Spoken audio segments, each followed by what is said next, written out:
এই দুইটি কালিমা সুবহানাল্লাহ এবং আলহামদুলিল্লাহ, মনে রাখবেন আল্লাহর কাছে চারটি কালিমা সবচেয়ে বেশি প্রিয়। কয়টি কালিমা?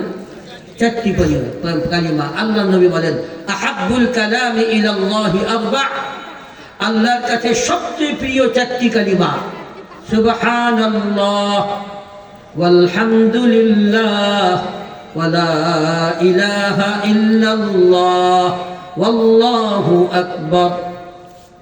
এই চারটি সবাই কিন্তু আমরা পারি, তাই না? এই চারটি কালিমা জানি না এমন কেউ আছে নাকি? আমরা না, সবাই পারি। অথচ আল্লাহর নবী বলেন সবচেয়ে বেশি প্রিয় আল্লাহর কাছে এই চারটি কালিমা। তার মধ্যে সুবহানাল্লাহ আলহামদুলিল্লাহ এই দুইটা। আল্লাহর নবী বলেন এই দুইটি কালিমার সমন্বয়ে একটি কালিমা আছে। কালিমা একটি, কিন্তু তার মধ্যে এই দুইটি কালিমার অর্থ পাওয়া যায়। সেটাও আপনাদের জানা। সেটা কি? সুবহানাল্লাহি ওয়া বিহামদিহি। পারি না? সুবহানাল্লাহি ওয়া বিহামদিহি।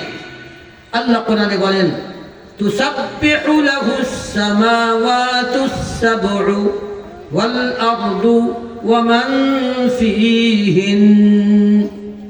আল্লাহ বলেন সাত আসমান, সাত জমিন এবং সাত আসমান ও জমিনের মধ্যে যারা আছে ওয়া মান ফীহিন, আল্লাহ বলেন সকলেই আল্লাহর তাসবিহ পড়ে, সুবহানাল্লাহি ওয়া বিহামদিহি পড়ে। সারা দুনিয়ার সমস্ত মখলুক আল্লাহর তাসবিহ পড়ে, মানে সুবহানাল্লাহি ওয়া বিহামদিহি পড়ে।